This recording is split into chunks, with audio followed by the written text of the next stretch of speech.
Welcome back, everyone, to another episode of Business Talks. I am your host, Chawanne Burns. In today's episode, we are going to talk about Brandon Johnson. Brandon Johnson was not invited to the funeral of the fallen police officer, but he tried to come anyway. The family did not want him there, so he tried to come anyway, and he was basically ran off. I guess the reporters was trying to get to him, and he skedaddled to his car. So we're going to discuss that. And also, again, we're going to discuss the Hamas protesters. That's this thing is going on throughout the United States. We have a couple of videos that I want to show you guys of their list of demands and things of that nature. Okay, so we're going to get into it tonight, all on another episode of Business Talk. Something like this. Looks a little bit like I can't miss. Hey, this is what you call a bad. What? This is what you call a bad. Something like this. Looks a little bit like I can't miss. Hey, this is what you call a bad. What? This is what you call a bad.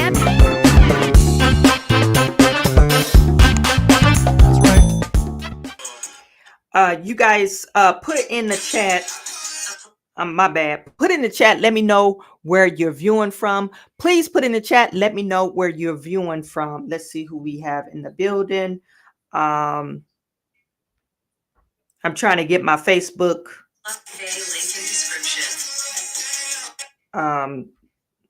to work. Not my Facebook, but what is this called? Instagram to work, because I wanted to share my live on Instagram. Okay. Anyway, we have Thompson 6710 in the building. Hello from Georgia. Thank you for tuning in. We do have Instagram on there, so if you're following me on Instagram, you should be able to join that. So just put in the chat. Let me know where you're viewing from. I see we have Dirty Red in the building. Artist Barnes on Instagram in the building. We're going to get into it, you guys. So Brandon Johnson, he is not in the popularity contest, even though he's the mayor of Chicago. They voted him in. He is not popular in Chicago. And one of the reasons being is because Brandon Johnson seems like he's more focused on immigrants, illegal immigrants, and focused on, putting all Chicago's taxpayers' dollars dedicated to them. He's actually pulling resources from Chicagoans to take care of immigrants. And like I said, we don't want to just call them immigrants. They're called illegal immigrants. I don't know if you guys know, when illegal immigrants goes or fly into or take a shelter in these asylum or safe haven cities like New York and Chicago, they have lawful protection where ICE cannot come in and deport them. So if they commit a crime, if they do whatever, ICE, they have the protection, because these are asylum seeker cities or whatever you want to call them. They have the protection under that city, so they will not be deported. Okay. So Brandon Johnson, that is his main priority. He's like, screw the regular Chicagoans, the people that's been there for all their lives. legal immigrants and just regular U.S. American citizens. He's saying screw them. So we already discussed Luis Huesca, the fallen police officer.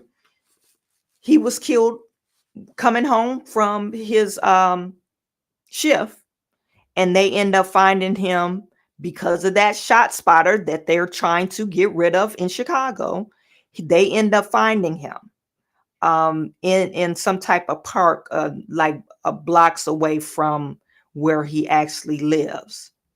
Okay, so let me just share this with you. It's saying that Mayor Brandon Johnson, he literally tried to bogart his way at the funeral after the people, um, his family members said they didn't want him to attend, but he just wanted to attend anyway.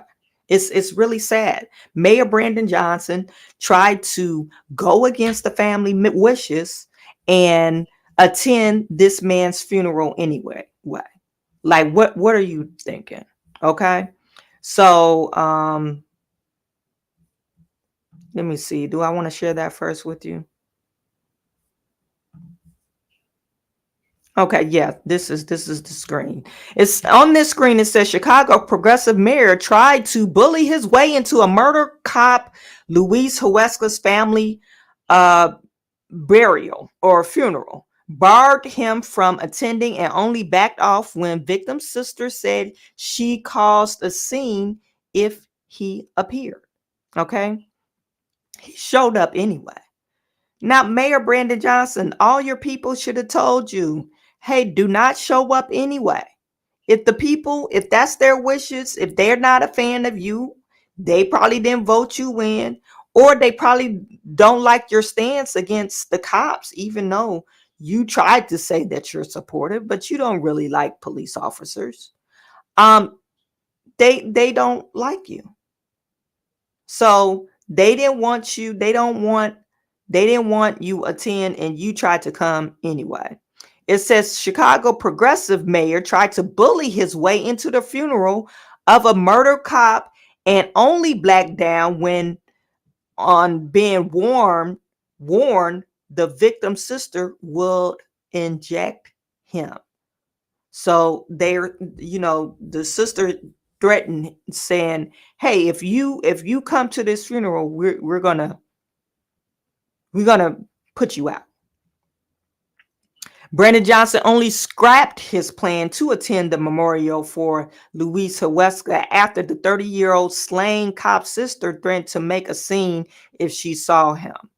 On Monday, hundreds of people attended the funeral service for the fallen officer, who was shot and killed during a brutal carjacking while on his way home from work last week. So he was on his way home from work and somebody tried to carjack him. But the Mayor Johnson, who initially said he would attend the funeral in the scheduled release Sunday night, notified reporters at the last minute that he would not be present. Huesca family are distraught that their loved one's killer is on the loose and angry at Johnson for his progressive stance, which they say is worsening violent crime across the Windy City. Like I said, I could have told you this. Why would you want to attend, or why would the family want you to attend the police officer's funeral? And we know you don't like police. So being the mayor or not, you need to change how you view the police. People need to know that you support the police, because if you don't, you get what you get in Chicago. You get this back and forth, or when crime happens, you get a mayor saying don't demonize the kids. It's like, okay, are they really kids though?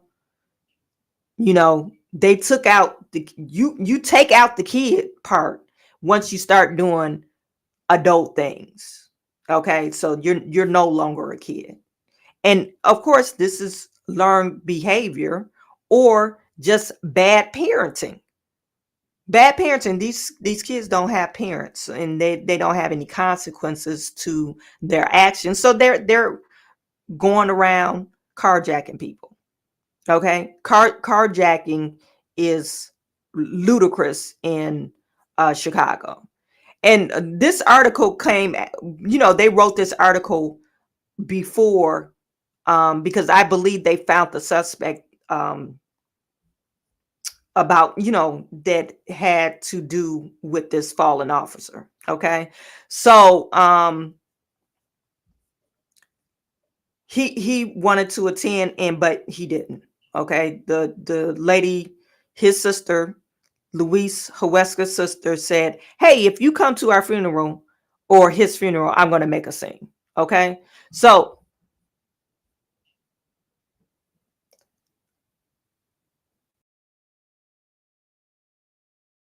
it says on this article, it says Chicago mayors run away from the reporters to get into chauffeured car after the prayer event. Okay, Chicago's Mayor Brandon Johnson ran away from the reporters after service on Thursday. It says Johnson was elected mayor last year, attending the National Day of Prayer service. Aides took Johnson's out into the alley where the car was waiting. And you see right here, Johnson, officers trying to get through. Mr. Mayor, why do you have to run from us? Mayor, we just want to comment about the arrest last night in relation to Officer Huesca. Thank you. Mr. Mayor, why would you run from us? He just ran.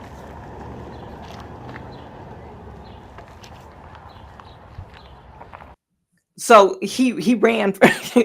What are you running from? Okay, so you made her arrest.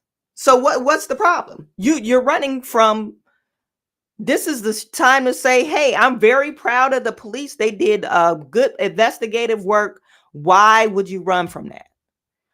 Because he knows that they probably going to ask him about why aren't you attending the funeral?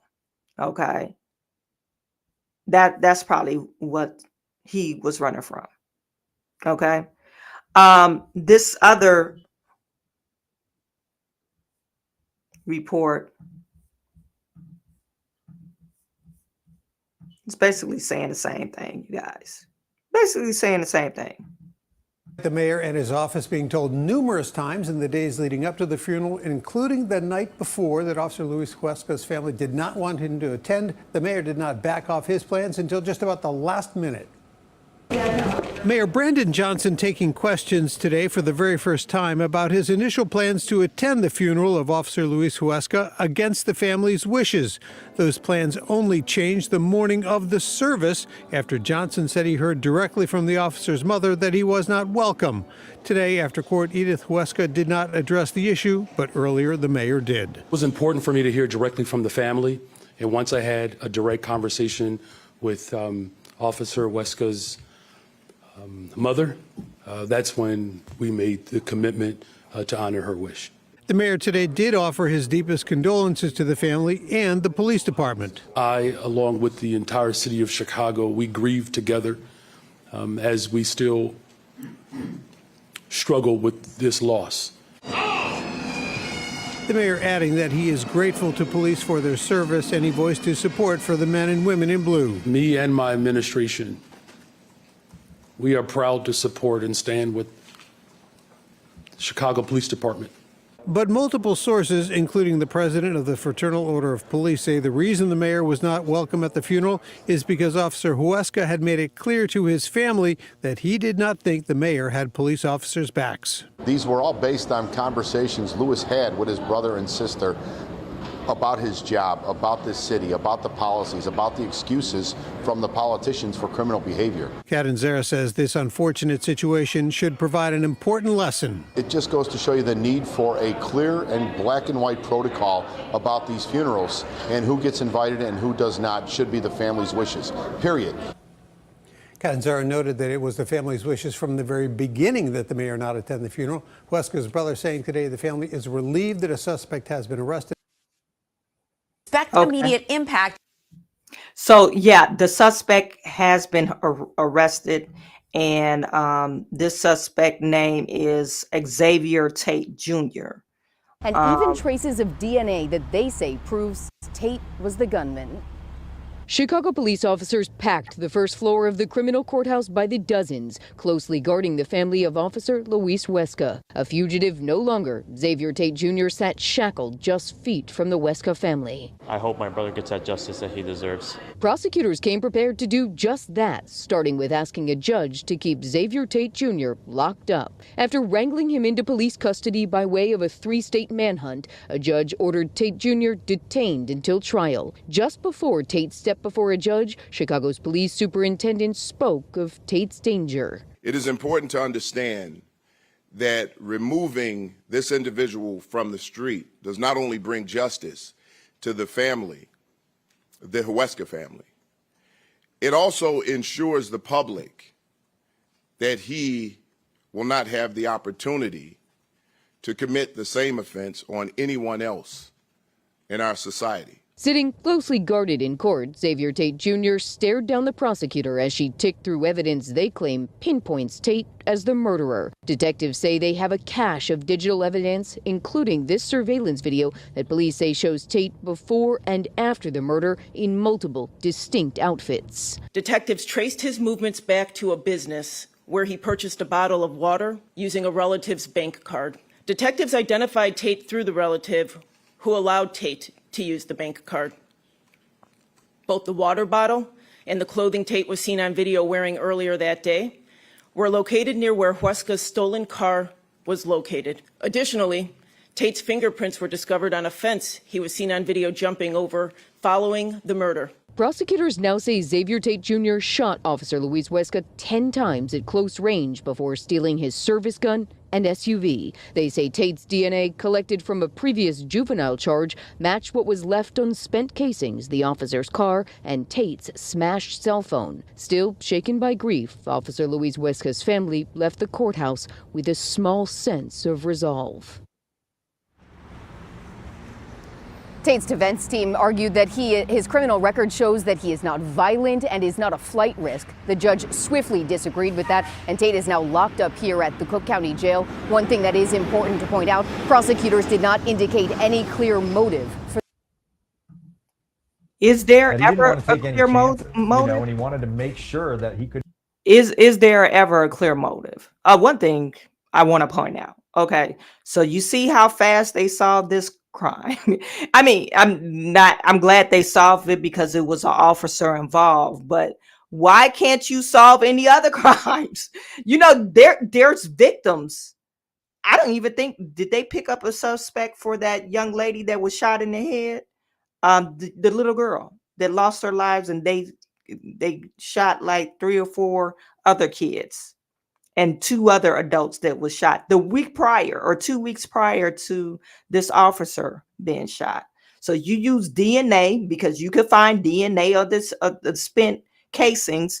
I guess he busted up his cell phone and left the cell phone there, but I'm pretty sure there's some casings that was involved with these other people's shootings. Why can't you use DNA from there?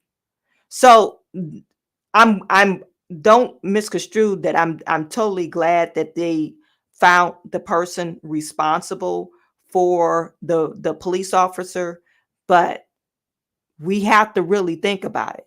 If you're solving this crime, why can't you solve any other crimes? You guys put it in chat. Why can't you solve any other crimes? Why aren't you putting in the task force to solve these drive-by shootings? And why, if you get a suspect, why aren't you keeping these people behind bars? You just letting them go. Or you're not collecting the evidence in such a manner that you have a strong case against them so they could actually, the prosecutor can actually win the case. That's the only question I had. I mean, it's a rhetorical question, but the squeakiest wheel gets the most attention. There's nothing else I can say about that. Anyway, let me get to some of your comments. Hey, Ro is in the building. Bonnie from Chicago, thank you for tuning in. Stephen, thank you for tuning in. Tony from Calumet City. Bonnie said in the lease, he could have walked by the reporters and said no comment. Him running just make him look so weak. It does. It makes him look so weak. Brandon Johnson, like I said, he's a one-term mayor because he does things that's not even necessary. It's like you're so weak. I mean, a man that's talking about I'm doing a great job because I have a black children and black wife, like they're the problem. Like, have you ever dealt with black kids and black wife? Like, there's like, this is what you signed up for. A lot of men that's in the mayor position that are married, they don't ever go up on stage and say, hey, I have a black wife and black kids that I got to deal with. Like, that really irritated. I know I keep on bringing that up every time I talk about Brandon Johnson, but that really irritated my soul that you're mentioning that you got a black wife and black kids. Like, okay, who cares? Anyway, Brandon Johnson is pretty weak. Okay. Danny Omega, thank you for tuning in. Okay, so we're going to get to our next topic. That's all I got to say about Brandon Johnson. You guys put in the chat. Let me know what you think about that. So our next topic is this pro-Palestine protest. Okay. I'm going to share with you Joy Reid. Joy Reid she chimed in. And it's kind of weird. I think Joy Reid is one of those people, like, she lives in her own bubble. And she only sees one side. She doesn't see both sides of she doesn't see both sides of the fence. Okay. So she's mentioning that, okay, why are the police out there on the arresting these people? Hello, Joy Reid. It's nothing wrong with peaceful protest. There's nothing wrong with protesting. Hey, if you got a cause, it's protest. It is America. There's nothing wrong with that. The problem is when you're attacking the people that's trying to go to class, or just attacking random people. That's a big problem. And I'm talking about, we saw the video a couple of days ago where these protesters were like, had poles and stuff and beating people with the poles. And she's wondering why the cops are out there, because this is a righteous cause and you're going to be on the wrong side of history. Well, who says it was a righteous cause? I mean, come on now. Who said you think it's a righteous cause? But the other people, if you ask Jewish people, they don't think that shit is righteous. What about them? So this is what I'm saying. So you got to see both sides of that.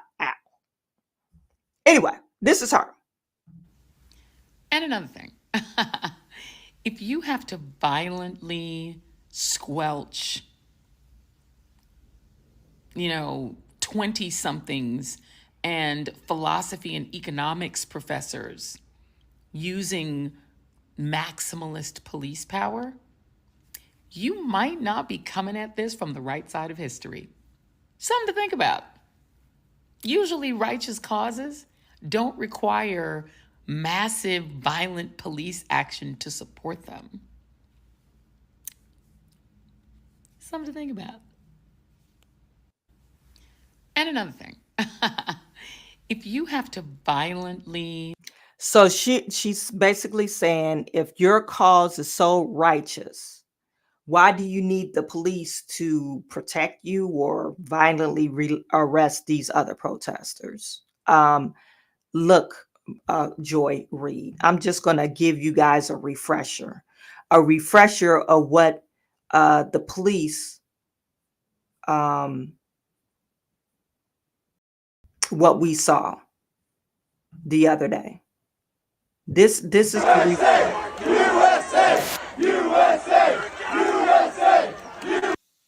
this is a refresher. That's not what I wanted to show you guys. This one.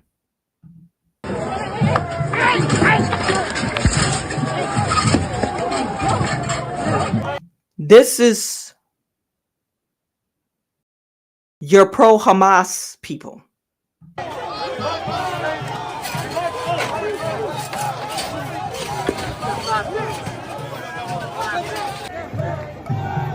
Halfway through the quad. Look at this. Somebody is being beaten. Somebody is being beaten with a stick and punches in the middle of the lawn. Don't do that, dude. Somebody is being badly beaten at the bottom of that brawl right there. So, and it really doesn't matter if what side they were agreeing to. They're being violent. So, of course, you're going to have police officers stepping in. So this is what I showed you the other day. You're going to have the police officers stepping in because someone is being violently attacked. So what are you talking about? The right side of history or whatever the hell? I hate that. Are you going to be on the right side of history? Who says you're on the right side of history? Just because I don't agree with you, that means you're on the right side. I'm on the wrong side because you're the right side. I just don't understand that. Anyway, you guys already know how I feel about this pro-Hamas Palestinian protest. I think it's really ludicrous when I see a bunch of black folks out there protesting because and white people. I think it's ludicrous. I think it's really ludicrous to see any Americans out there protesting pro-Hamas. Now, if you're on a college campus, you know, love, peace, no war, that it happens, okay? But I really think it's very ludicrous that you are supporting a war that we're not directly involved in. Well, supposedly. I guess we are directly involved in because we're funding this whole whatever it is. Anyway, so you have now it's starting to take a turn. Not only pro-Hamas people are out there, now you got pro-American people out there. Now they're saying USA, damn, whatever you talking about, USA. And this is what they're calling it conservative, but why don't they just say pro-American? Why is it got to be conservative? Why can't you just be pro-American? You live in America. Why do they have to label it conservative? Okay, so this is what I found on Twitter. USA, USA, USA, USA, USA, USA, USA, USA, USA, USA, USA, USA. So they're chanting USA, USA, USA. Okay, I don't think there's nothing wrong with that. Okay, and they're holding up this Palestinian flag. We're in America, dude. We're in America. We're not pro-Palestinians. We're not pro-Israel. We're here in America. If you don't have a red, white, and blue flag with all the 50 stars on it, we shouldn't be holding it. You got too many damn flags up. That LGBTQ flag is up. No, we're in America. Okay, that's what we should be championing. So, but you know, of course, people are mad about it. They're saying, like Cori Bush, where are all the public condemnation from Congress on the violence being committed against anti-war protesters at the hands of police and anti-Palestinian counter-protesters? Well, they have the right to counter-protest. They have the right to do whatever the hell they're doing. You see, they ripping the barricade down. They ripping the barricade down, and the woman tried to stop them. But it's like you're on campus trying to build an encampment, and people are tired of this shit. So I mean,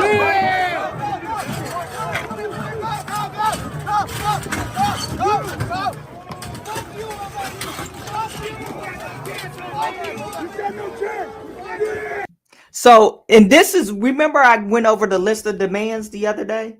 They wanted sleeping pads, zip ties, lotion, Aquaphor lotion. That was really sus. You asking for Aquaphor lotion and Aquaphor? Like, come on now. They wanted helmets, shields, gas masks, respirators. Not for these, I guess, anti-protesters, the American protesters. Is this a standoff? No, they want this for so they could combat the police. And I'm about to show you this not other footage I found, which is totally ludicrous. I thought it was wild, but they wanted to combat the police. This you guys are gonna laugh. This is really, this is why our military is not as strong, because we got some of these fools doing this shit. Like, what the hell? I mean, seriously, they were looking at police officers, particularly black police officers, and accusing them of being the KKK because they didn't want to be taken away, and I guess they were trying to flip the switch. But the idiocy that you see on your screen right now, did you see the guy run underneath? Look, they're trying to get beyond the police tape here. I mean, what kind of obstruction are they getting? Craziness right now.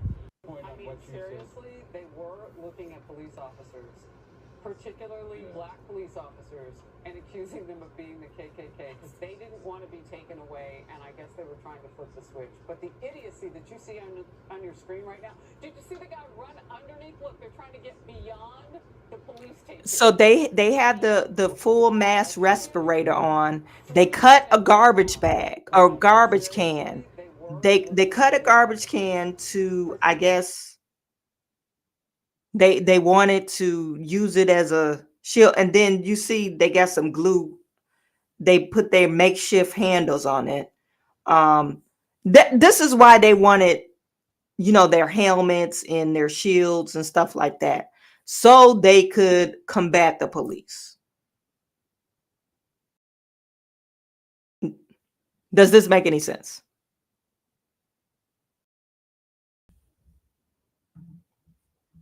Now, I'm not going to show you that yet. This is another campus at UCLA. Is that a piece of turd? Somebody shit in the line? Police.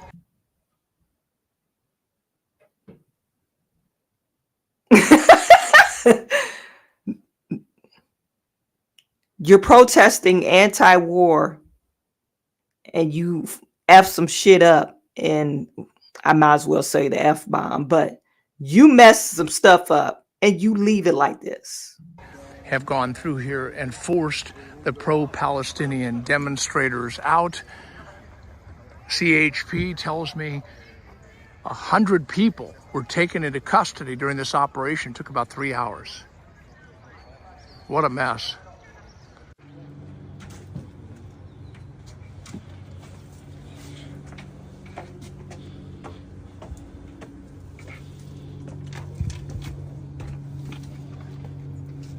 Police. This doesn't make any sense. Like, you're nasty. At this point, all you did was trash your own university. And look, we already know most of those people that was camped out in front of the university probably does not belong there. Most of these kids, they got these non-value added degrees. They're taking a degree in social diversity and inclusion economic policy or some crazy stuff, like something that doesn't really matter to move the gross domestic product forward. Okay, so this is what you get when you have a bunch of people that are anti-American come into the U.S. This is what you get, and they're breeding more anti-American people. Anyway, now, so this next clip is Ole Miss student chants Lizzo, Lizzo, Lizzo at a pro-Palestine protester. Before the police had to intervene as she approached the boys. What started the contrast was from the Ivy League school. The protester eventually had to be evacuated off the campus as they were heavily, I'm always losing the spot. They were heavily outnumbered by the counter protesters. So you're down south in Mississippi and think you're going to be pro-Palestine. Does that make any sense? And like I said, it really chaps my hide when I see Black people trying to say, I want to protest in America for Palestine. Why? They don't like you. They don't like Americans. Why are you doing this? And they tried to make this a racist thing, you guys. On Twitter, they tried to make it racist. Lizzo, Lizzo, Lizzo, Lizzo, Lizzo, Lizzo. Fuck you, fat ass. Fuck you. And fuck you, bitch.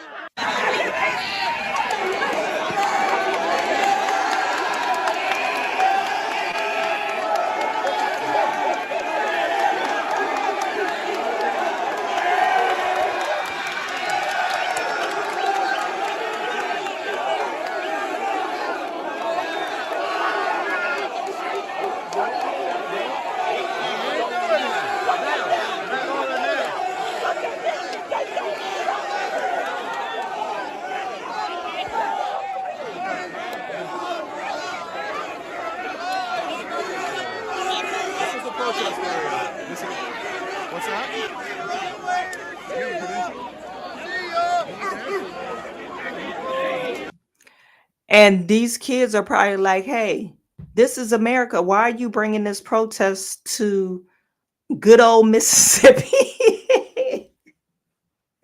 That's probably what they were thinking. Like, we are good old boys. We don't care nothing about this going overseas. We care about stuff that's going on in Mississippi, let alone national. We care about stuff that's going on in Mississippi. I don't see nothing wrong with this. But they tried to make this, they said they were being racist towards her. I guess that one guy that was jumping out there down, like, screaming and shouting at her. They tried to say, oh, they was making gorilla sounds or monkey sounds. I didn't see that, but maybe I'm just not as sensitive as some other people. But your boy, like I said, Tariq Nasheed, he is one of those guys that he calls everything white supremacy. So he claims that they were, what is it called? Saying all these racist things towards this girl.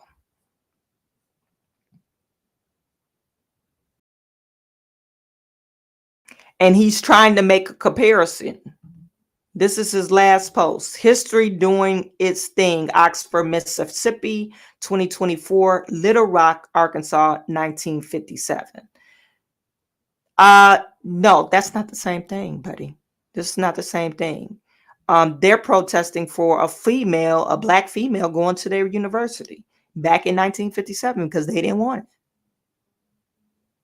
That was totally racist. Yeah, you're absolutely right on that. But this has nothing to do with pro-Palestine or the pro-Hamas protests. No, don't make those comparisons. Stop doing it, Tariq. Stop it.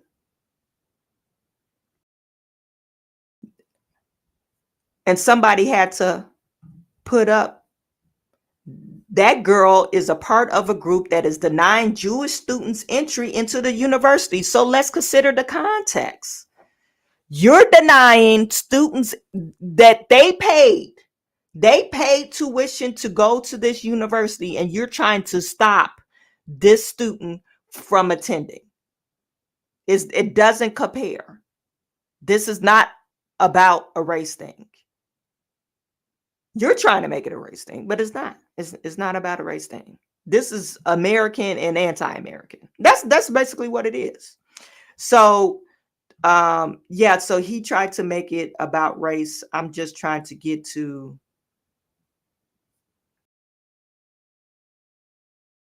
oh, I'm in on the wrong post. He called them a pack of wild white supremacists, singled out a black woman who was at a pro-Palestine rally and started chanting with Lizzo. No, she singled out herself. You guys, let me show you. Let me show you. You see all the protesters. All the protesters are way back here. She came to the line saying, "Hey, let me single out myself because then I'm going to cross the line because I think I'm special and brave." You singled out yourself. You saying F you. Why would you even approach? You see all those guys, they own, and there's a lot of them, very American people, and you singled out yourself. I really don't. She put herself in that situation. I don't feel sorry for her. You guys put in the chat. Should we feel sorry for this young lady? Samuel said, they remind me of a bunch of kids that never got invited to parties. And they probably are the kids that never got invited to parties. They don't got real degrees. They ain't studying engineering or anything like that. They got these DEI, diversity and inclusion degrees, and thinking they're going to change the world. You're not. Bonnie Kelly, one group asked for vegan food. Yes, they asked for vegan food. They asked for vegan food. You're like, what kind of protesters are these? These are some high-fluting protesters. And usually protesters, you guys bring your own materials, right? You don't demand it to the university to give you these things. You bring your own supplies because you're have a list of demands. You're not taking hostage, I guess, because they took the space hostage. They thought, okay, we're not going to leave until you give me some food. I don't know. But no, their list of demands is more. The world is watching this, and this is so embarrassing. It's disgusting. Phlebotomist says, phobic miss says, trust me, they would have been worse on a big old white girl. Exactly. It's just like they're not discriminating. They're picking out, if you got that red, green, and black flag, it's not an American flag. So what the hell are you trying to do? You're trying to upset our campus, and we're not having it. And I don't blame them. They have just as much right to protest as those pro-Hamas protesters. So this is another list of demands that I found. I thought it was hilarious. Okay. And you could tell the group of people that's behind these protesters. It's just like, it's so sad that because we can't distinguish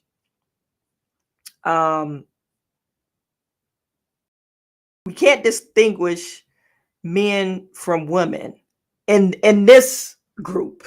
We can't and I'm not going to say what group. I'm not going to even label them. You just can't distinguish a man from a woman. And let me show you this video. This is posted up by Zeke Arkham. Okay, seriously, me and 5 other old school tough guys will take care of this entire problem for you free of charge.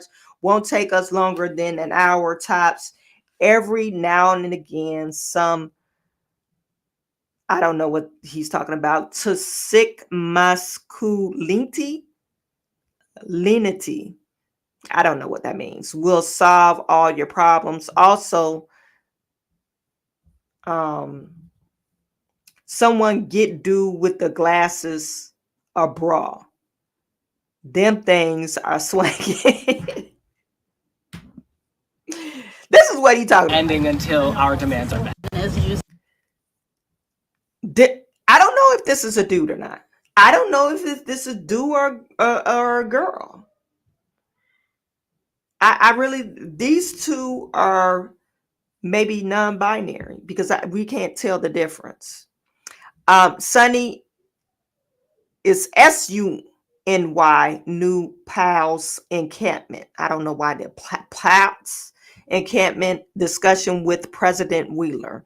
And that has been ignored for years on end and is used in our marketing campaign. I'm not for sure. I think they're talking about the hammocks and stuff like that. Anyway, this is what they had to say to the president. Negotiate with us. And I understand that it is a policy. We are here and willing to accept consequences until you are willing to fold to our demands. Fold to your demands, but then you said negotiate. This isn't ending until our demands are met. Should we take down the tents? No! Tents are a problem. I know that is in our policy. Hammocks are also in the policy, and that has been ignored for years on end and is used in our marketing campaign.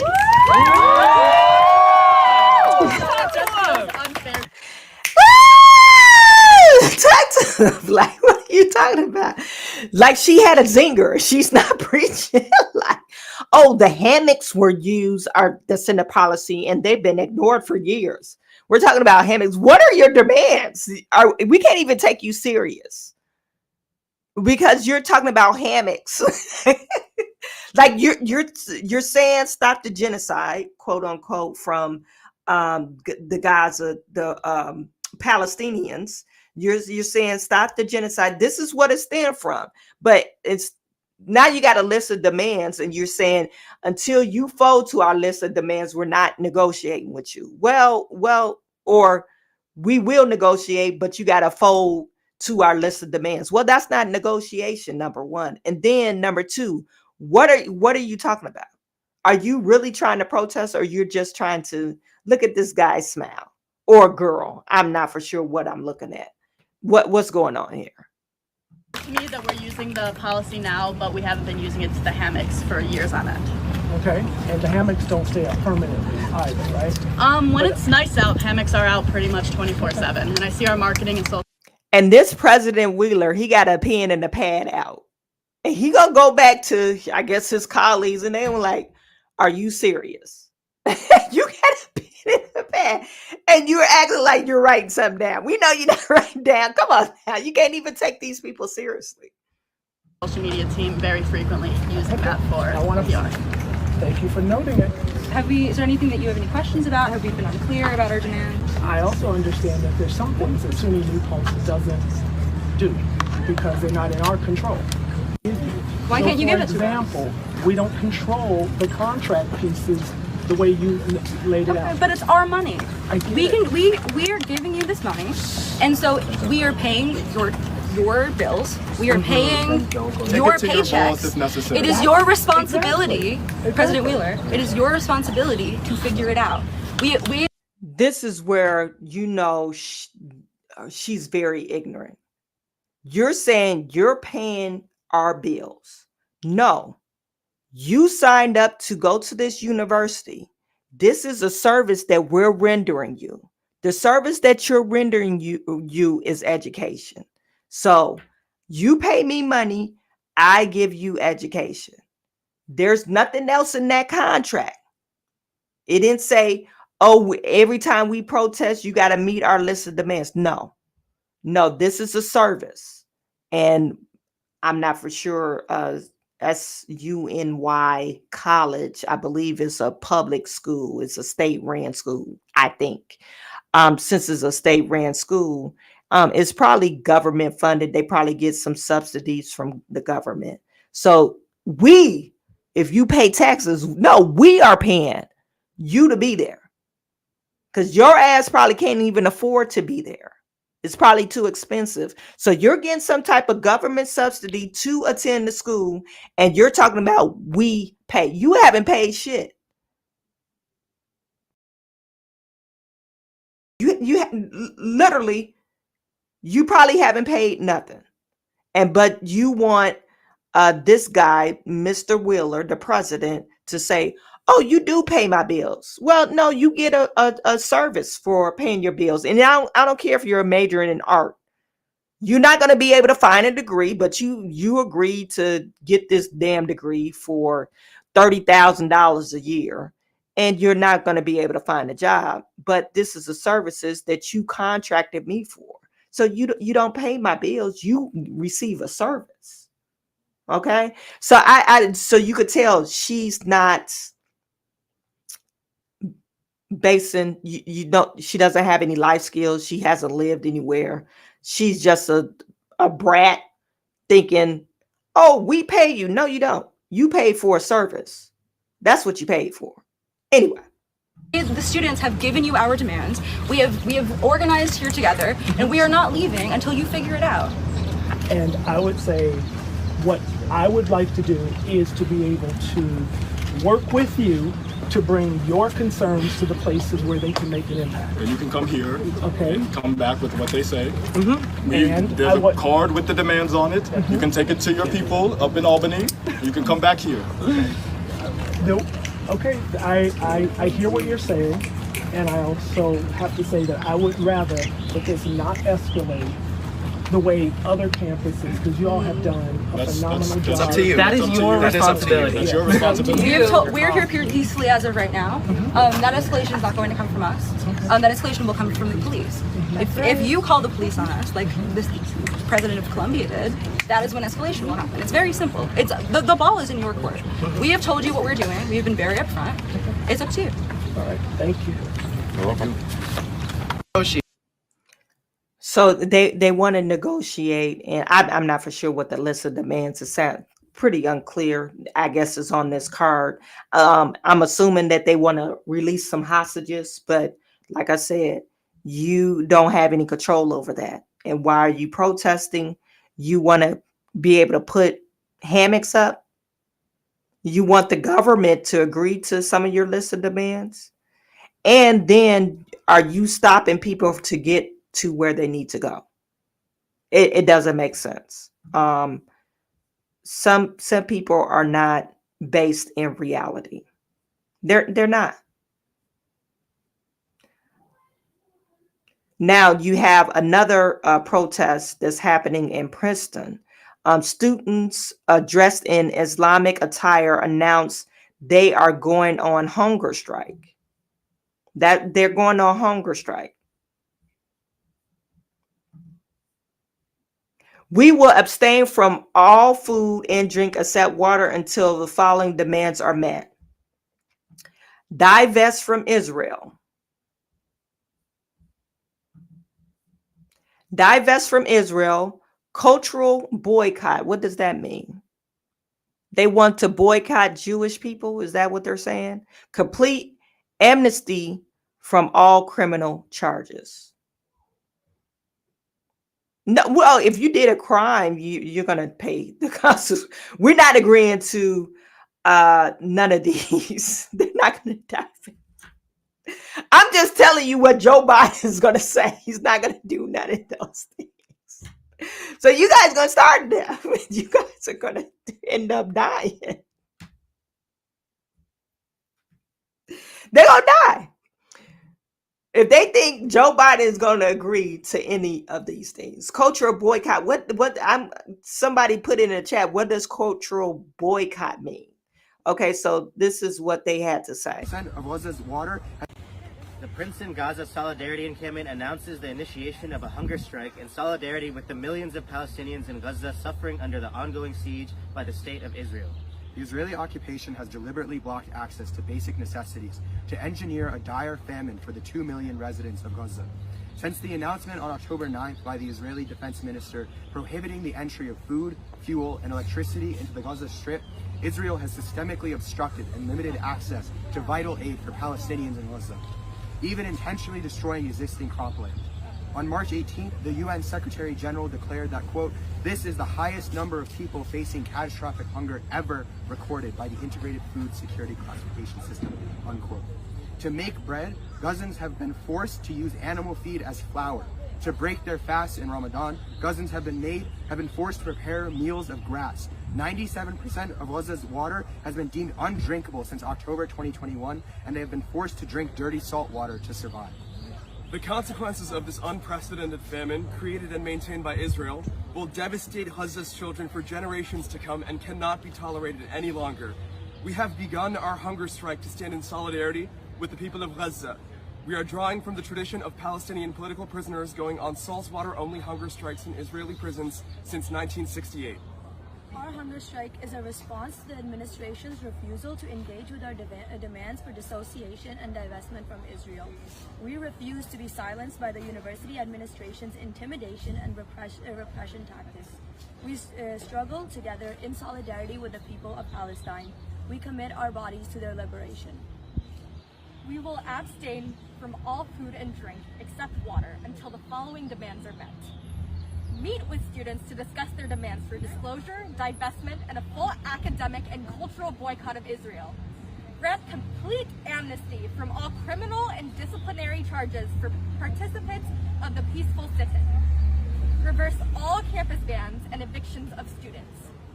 The university and the world must recognize that we refuse to be complicit in genocide and will take every necessary action to change this reality.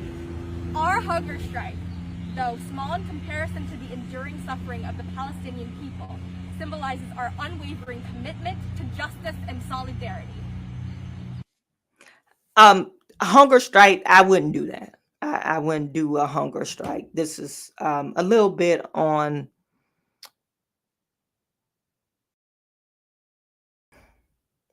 what can I say about that? It's a little bit on the extreme side. I think you'll get more leeway if you try to meet with Congress, if you call your representative and get, your local representative to talk about what's going on. I think hunger strike is really not the answer. I think you get more leeway by doing other things. They're not going to divest culturally in Israel. They're not going to do that, because you got to look at people, and I don't know what the percentage of population of Israelis or Jews. That's where's this place at? Where are we at? Oh, at Princeton. I don't know what their population, but are you speaking of divesting from Israel? You're talking about the United States, and I believe that's what she was referring to. I don't think that's going to happen either. I really don't think that's going to happen. What can I say? So it's like I said, I don't agree how Israel is handling it, but I'm not going to go out and protest. I don't agree how Hamas handled the situation, but it's like it's not our war. It's not no Americans. Well, let me digress. There have been Americans. Matter of fact, I think there's still Americans that are prisoners in Gaza. So if anything, and this is why probably Joe Biden is afraid to take a stand. He probably doesn't agree with the actions of Israel, but you do have American citizens over there that's still trapped in Gaza. And so right now they're probably I think they're talking about a peace negotiation so they could get the hostages released. But it's going in phases. But you want to do a hunger strike, and you want U.S. to culturally boycott Israel. No, I think the U.S. should culturally boycott Palestinians. Yeah, we should. No, you can't have one way say, oh, they're such a bad people. No, we have some Palestinians. They're doing some crazy shit too. So you can't just say boycott one person, then not the other. Look, if you're anti-American, all y'all gonna be boycotted. How about that? Anyway, that was the last of it. That was the last of the craziness. Samuel Matthews said there's 5 American prisoners. Yeah, I thought it was, they released a couple of them like at the beginning, but I know there's still some over there.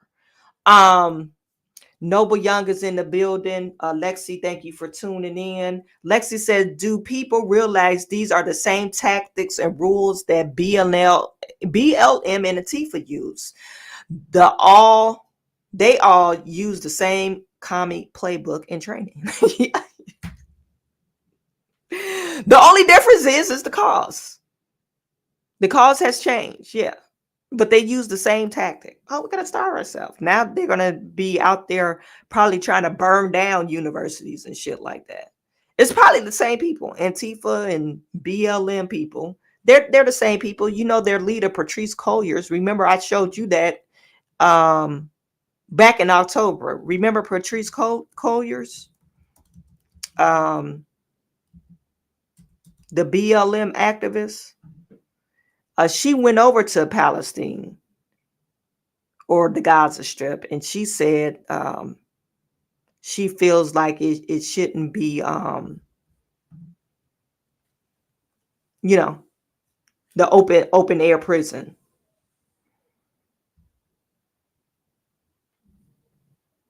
This was back in 2015. She mentioned this.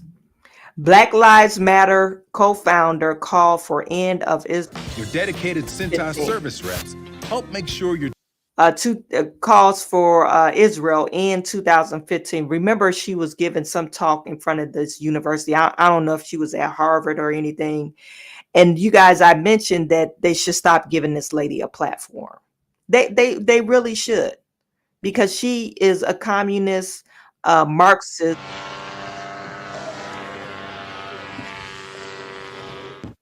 BLM chapters and groups across the country celebrating the sickening Hamas assault by these paragliders descending from the sky and bringing death to 260 young people enjoying that music festival. The Chicago BLM chapter posted on X an image of a paraglider, just like the terrorists, with a fluttering Palestinian flag above the words, "I stand with Palestine," and the comment, "That is all, that is it." BLM chapters, including those in Louisville, Detroit, and Los Angeles, also showed their support, reposting that image. Noted theologian Rabbi Shea Held responded by posting on social media, quote, "Because nothing says liberation like slaughtering 40 babies in one small kibbutz, shame on you for declaring your moral bankruptcy." Another chapter, the Black Lives Matter grassroots group, calls the attack on Israel a, quote, "desperate act of self-defense that must not be condemned." Well, the Israeli ambassador to the United Nations, Gilad Erdan, told me that he is shocked that some pro-Palestinian groups in our country have actually been supporting Hamas. We just saw 700 innocent civilians, babies, mothers, grandparents, Holocaust survivors were butchered by barbaric Hamas operatives. And you are standing here supporting them? What can I tell these people? It makes me cry. Black Lives Matter claims that its mission is to bring justice, healing, and freedom to Black people across the globe. But they're not Black. That's how stupid and delusional this lady is. She's really stupid.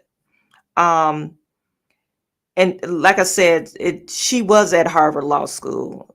Palestine is our generation South Africa. No, it's not. It's not our generation South Africa. If we don't step up boldly and courageously to end the imperialist project called Israel, we're doomed. No, we're not. Collier said in a resurfaced 8-year-old video from a panel at Harvard Law School. And this is this crazy lady that stole 80 million or 90. They collected $90 million from probably rich white people to, I guess, organize throughout the nation against white supremacy. And all she organizes to get 3 mansions out of it. And she didn't, matter of fact, there's a few lawsuits. They're suing her. Other chapter members, satellite offices are suing her because she never funneled the money to the different locations. She just kept the money and hired her cousin or her boyfriend. No, I think she's gay though. She's a lesbian. So I think her cousins and the other two other gay members. We witness people terror. People live in terror on a daily basis, and nothing would have prepared me for how much clarity I would have on why we had to be a part of the Palestinian solidarity, she said. But one thing that they're missing out on this, Hamas organization, the Hamas organization they voted them in. They runs the Palestinian people. This is why they're in the open air prison. Because the Palestinian group or the Palestinians voted Hamas to, I guess, lead their people. But people don't want to deal with them. They feel as if, and this is why Joe Biden shouldn't let nobody over here from Palestinian or Palestine. They feel like if we deal with you, you're just as corrupt. You're going to bring that nonsense over here. That's why they can't go across the board. Nobody will accept them because they're extremists. They're extremists. It might be some of them that like, anti-Hamas that they can't speak up. It might be some, but most of them, I showed you guys videos when the reporter was talking to some of the kids, they regurgitate the same talking points that these Hamas terrorist group,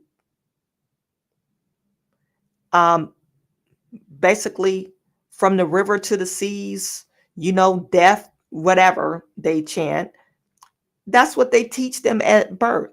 They're willing to die for that cause. So why would anyone want to deal with that? And then we have these Black, particularly women, champion for this shit. You're mad at the cops over here. Why in the hell would you pick up a cause overseas? It don't make no sense to me. You saying they racist over here, but why would you pick up a cause over there? Handle your home first. This is my thinking. Handle your home first. If you're saying you want to fight against white supremacy, handle the stuff over here. But no, you're handling your mansions. You want to take people's money and say that you're going to do stuff and you're not. The other thing I'll say is Palestine is our generation South Africa. And I want to say, the other thing I want to say, have you noticed all these people, and I'm saying these people that get some type of education, quote unquote, they sound the damn same. You don't sound even different. You guys sound the same voice. That same. And the other thing I want to say, like you sound the same. Get some originality in your voice. Just be original. Stop trying to act like y'all all act like each other.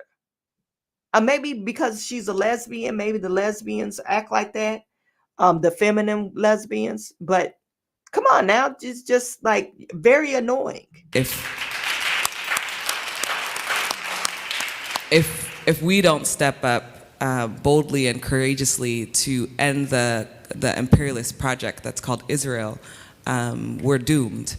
And I think that I had learned about Palestine for a long time. I had known about it, been wanting to travel, and I was really, really grateful when the Dream Defenders asked me to come on the delegation. But nothing would have prepared me for the level of militarization and the level of violence that we would witness those 10 days inside of Palestine. Nothing would have prepared me for the ways in which we witness people's terror. People live in terror on a daily basis.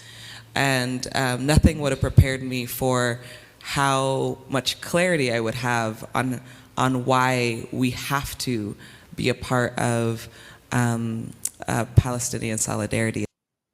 They do live in terror, but they don't live in terror because of Israel. They live in terror because they own people. Hamas. Just think about it. That's exactly why. If they were so benevolent and such a great people, why you have so many other Muslim groups surrounding Gaza Strip and no one's accepted them in? You guys got to question that.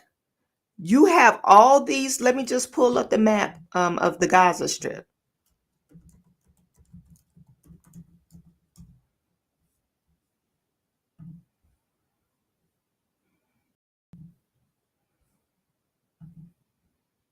Oh, my bad.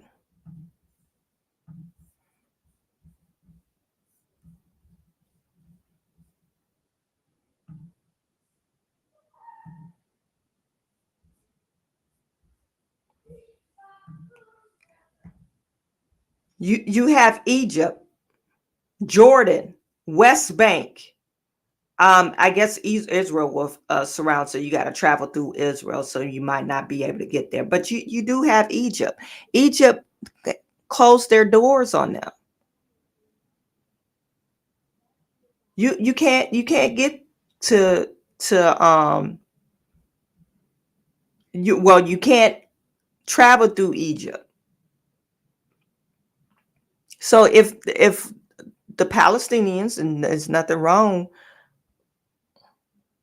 with you supporting your cause, I'm not saying there's something wrong with that, but I'm just saying, if you really think about it, if they're such a great people and they're in this open air prison, you have all these other Muslim countries that turn their backs on them.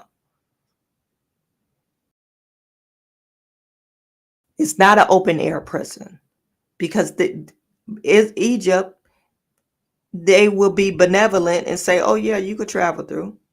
You can't stay here, but you could go wherever you want to go.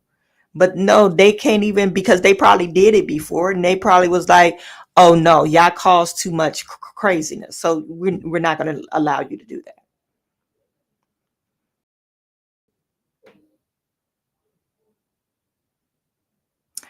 And it is saying that they have relief works agency for Palestinian refugees in the Near East or by Egypt, with nearly half of the people living in refugee camps. Population is 2 million.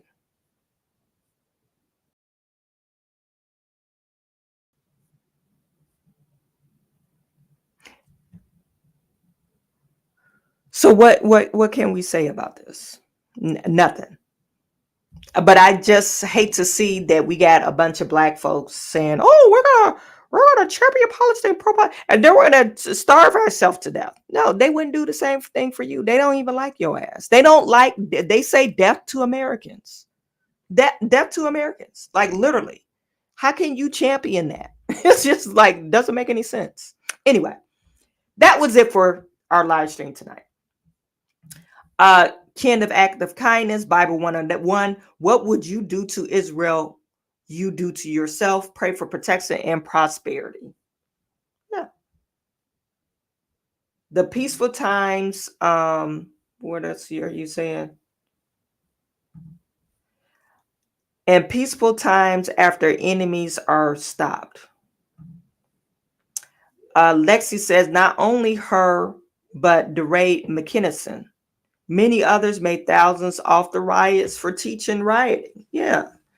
And her and her people ran off with all this money. Yeah, they didn't owe for not George Floyd. They say he had fentanyl in the system. He went through cardiac arrest because of the fentanyl. That's what actually killed him. And then you haven't opened that one fentanyl center, saying, okay, we're going to open treatment centers to combat this drug problem that's in our hood, that's affecting, the poor class people, because that's who it mainly affects. So, but you didn't do that. You didn't spend none of that $90 million you had. but you decided to run off with it. Now you're trying to pick up a cause. I'm pretty sure if we go to her website, they're probably trying to raise money for that effort. And anybody that's sending money to BLM, you're stupid. You're a damn fool after they just robbed you of $90 million. Anywho.